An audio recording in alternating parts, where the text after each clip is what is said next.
Hi guys, welcome back to the channel. I'm Office Bloke Daz. I'm Office Bloke Mike. Here we are, just two of us today. Yes, here we go. If Patreon's your thing, check out the link in the description below. Absolutely loads of stuff on there, starting for a bargain price of just £1.50 a month. bargain, that is. Considering what you get on there, there's absolutely loads and loads and loads of stuff on there. Tons. So you get things like Family Guy, full watch alongs to Family Guy, Yeah, Sopranos. The Office, Sopranos, yeah, Curb Your Enthusiasm. Yeah. Get on it. US Office, brilliant. Great stuff. Popular advice that will actually make things worse. Someone's always got advice for you, haven't you? Yeah, there's always little snippets into where people, give it out to you and you think, yeah, certain things. I was sat behind yesterday. I was in a restaurant and there was a family sat behind me who were out celebrating a birthday, and one of them said, I hate cliches and stuff like that. People saying the same shit as their own. Someone says, my gran gives me a card every year with "Have a drink on me" with a tea bag sellotaped in. So I was just like, I was like losing it. I'm like, stop it. Yeah. As soon as I finished my food, I was straight back in the bar area. I thought, wait round here. I'll bet, yeah. It's just annoying when they come up with that same shite, but this is things that I'm thinking is going to be the same. Probably a bit like that, I'm guessing. Yeah. Let's get into it. Popular advice that will actually make things worse. Let's get right into it.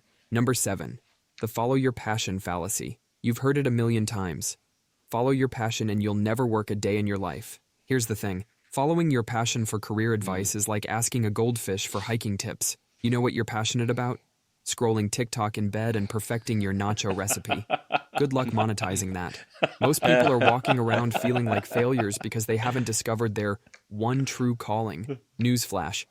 That magical moment where the clouds part and your destiny reveals itself? It's not coming. You want to know when passion actually shows up? After you've gotten ridiculously good at something. Nobody's passionate about stuff they suck at. You think Beethoven was born loving piano? No. He practiced until his fingers bled, then fell in love with it. Here's what actually works. Pick something useful. Something people will throw money at you for. Get scary good at it. Watch as competence turns into confidence. Confidence into enjoyment. And boom. There's your passion. Showing up fashionably late to the party. Cal Newport nailed it when he said forget passion.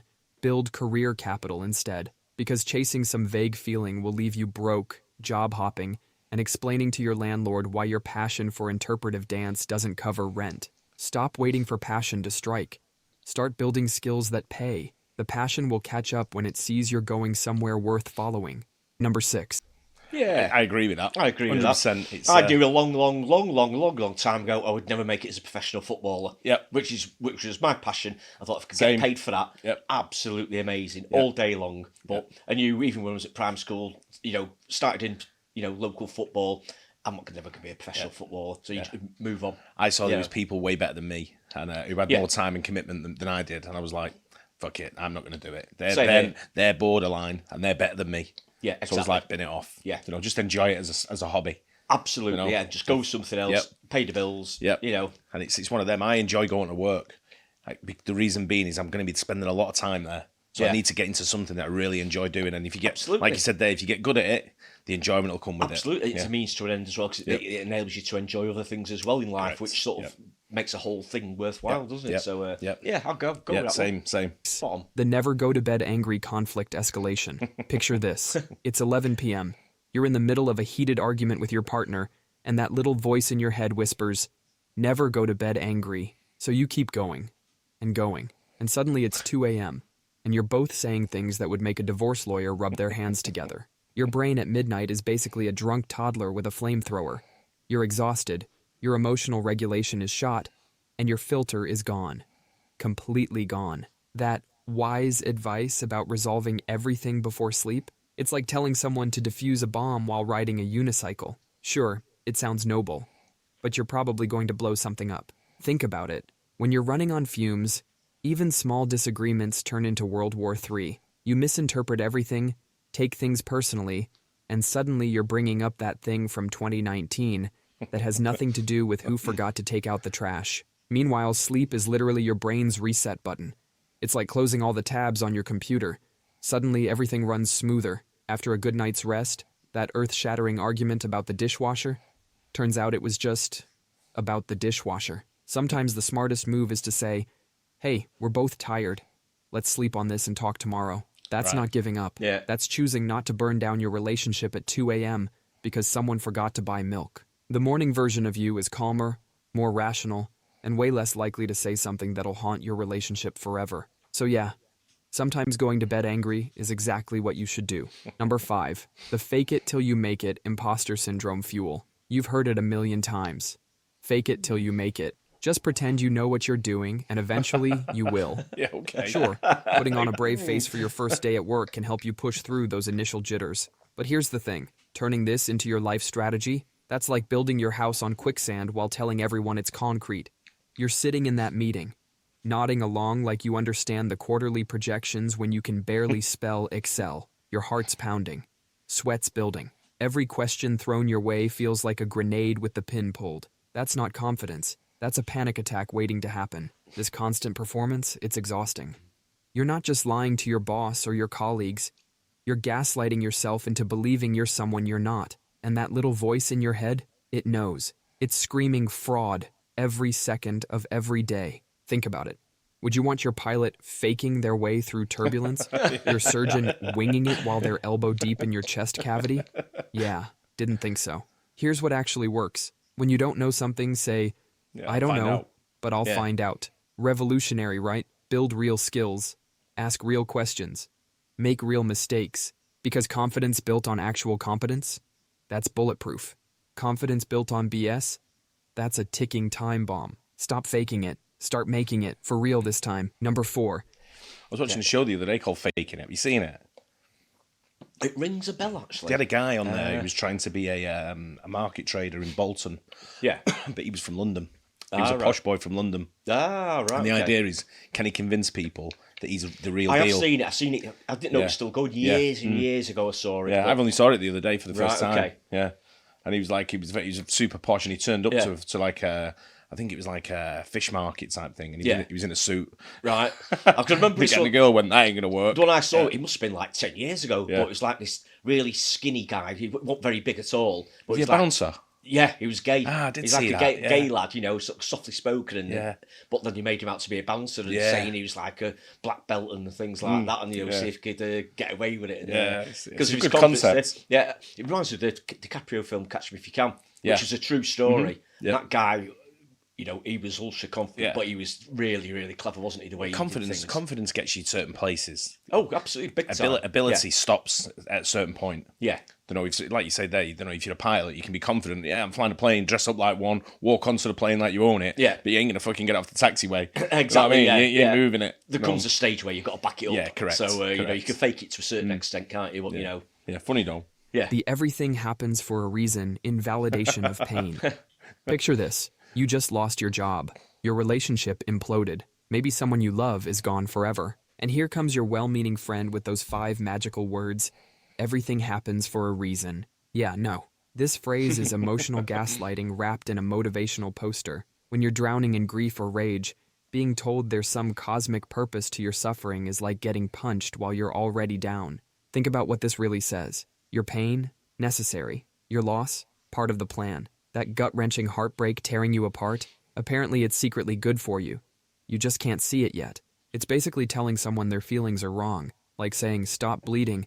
That knife wound is actually helping you grow as a person. Here's what this toxic positivity actually does. It slams the door on real emotions, makes you feel guilty for being upset, pushes you to pretend everything's fine when your world is on fire. Even worse, it kills your motivation to fix things. Why fight to change a bad situation if it's all meant to be? Why learn from mistakes if they're part of some grand design? Sometimes life just sucks. No divine plan, no hidden blessing, just random unfair garbage that happens because the universe doesn't actually care about your personal growth. You know what actually helps? Someone saying, this is awful and I'm here. Not someone trying to reframe your tragedy as a secret gift. Your pain is real. Your anger is valid. And anyone who tries to wrap your suffering in cosmic bubble wrap is making things worse, not better. Number 3. I'm the world's worst for fucking coming to advice. Like if someone says like, oh, something really bad's happened, and they come to me, I just like go. Fucking. I think it's one of those where someone's come up with a saying to try and make people feel better about situations. But like you said there, it's what do they call it? Positive. What do they call it? Positive emotion. Yeah. Wrongdoing type thing. Yeah. But I think I don't know. I've got situations where people call me or text me or whatever, and they always go, "Oh, you know, someone's passed away or whatever." I don't know what to say. I just go, shit, mate. Yeah, it's a difficult one, isn't it? You know, especially things like that. Yeah. So it's quite a very emotional time for people, isn't it? And Yeah. you know, it's a difficult one to know how to deal with it sometimes, isn't it? Yeah. But I kind of get that when people say things like, it happens for a reason, or they don't. I'm like, I can see where people's like coincidence. It's trying to make it a feel a positive bit better, thing, make them feel a bit better about the situation, sort of thing. But it isn't. If it's shit, it's shit, innit? And they're feeling shit. Sometimes it just is, you've got to try and pick the spirits up a little bit. Yeah, sort of thing, sometimes it's just shit, and all you can do is empathise, sympathise, and just sort of like say, right, okay. Yeah, I've got a mate who was telling me yesterday that his mum's like on the death's door sort of thing. He's got like a day to live. So I said, shit, mate. Sorry to hear that sort of thing. So I said, if you need me, if you want to come go for a chat or a beer or whatever, just give me a call and let me know when you're free and whatever. I'll be there. And I said, I could always send this other guy round. And his answer back was, I'd rather eat shit. Wow. Speak to that. See you. But then I brought his spirit straight back up. Well, I was going to say, that's what I did. Yeah, made a joke out of it a little bit, sort of thing. And humor in the darkest moments sometimes is a good thing. I think the British are quite good at things like that as well. So that was my answer, sort of thing. So he laughed at it, sort of thing. So it was we had a laugh together, and then obviously took his mind off. It may only be for a few seconds, but it gives that little bit of a rush to the brain. I guess. Absolutely, of course it does. Customer is always right. Demoralization. You've heard this golden rule of business a million times. The customer is always right. Your boss probably has it framed somewhere. Maybe you even believed it once. Here's the thing. This advice will destroy your business faster than a 1-star Yelp review from your ex. Picture this. A customer walks in, demands a refund for a sandwich they ate 3 weeks ago, and starts screaming at your 19-year-old cashier about how the lettuce looked at them funny. According to this rule, you're supposed to smile, apologize, and hand over the money. You know what that tells your employees? That they're worth less than someone's temper tantrum. That their mental health comes second to keeping every single lunatic happy. And trust me, word spreads fast. Once people know you'll cave to any demand, you become a magnet for scammers and professional complainers. They'll milk you dry with fake complaints, bogus refunds, and demands for free stuff. Your good employees, they'll quit. Nobody wants to work somewhere that throws them under the bus daily. Here's what actually works. Treat customers with respect, but draw the line at abuse. Sometimes that means telling Karen that no, she can't return a half-eaten birthday cake from 2019. When you back up your staff against unreasonable customers, something magical happens. Your employees actually start caring about their job. They provide better service to the customers who deserve it. The business that bends over backwards for every ridiculous demand, that's the one with miserable staff, terrible service, and a reputation for being a pushover. Respect goes both ways. Remember that. Number 2. The always trust your gut bias trap. Yeah. You've heard it a million times. Trust your gut. Follow your instincts. Yeah, about that. Your gut feeling? It's basically your brain's drunk friend giving you life advice at 3 a.m. Sometimes brilliant, usually terrible. Here's what's actually happening. Your intuition is just your brain playing connect the dots with old experiences. Got ghosted by someone who wore red? Now your gut screams danger every time you see a red shirt. Think your gut's warning you about that? I have that phobia about red shirts. Yeah. I'm sure that might be something to do with football. No. It's just phobia of red shirts. Really? Yeah. Anyone that wears one's a twat. Sketchy person could be legit, or could be your brain going different equal bad because you grew up in a town with 12 people. That can't miss investment opportunity giving you butterflies? Your gut's not psychic. It's just high on wishful thinking and those get-rich-quick TikToks you've been watching. Nobel Prize winner Daniel Kahneman proved your gut is basically running on autopilot, making snap judgments faster than you can say bias. Meanwhile, your logical brain, the one that actually thinks things through, is sitting in the back seat going, wait, maybe we should... So here's what you actually do. Feel that gut feeling? Cool. Now interrogate it like it's a suspect. Ask yourself, what old baggage is making me feel this way? What are the actual facts here? Because blindly trusting your gut is like navigating with a compass that points to your ex's house instead of north. Sometimes you'll accidentally go the right way, but mostly you'll just end up lost. Number 1, I think the instinct thing is your brain sort of like telling you should get like a gamble. Yeah, I'd guess so. And I think it does have a lot to do with maybe past experiences, things that you've done in the past before, things that have worked, things that haven't worked. Yeah. You know, similar experiences which might have been good or bad. So I think that's what you draw on as well. Yeah, you're probably right, because there's many times I've seen something and I thought it's good for me, but I know if I do it, it's gonna go pear shaped. So I back off. I go, no, I'll back. It's very unlike me. I'm a gambler. I'm normally like, let's try it. and see what happens.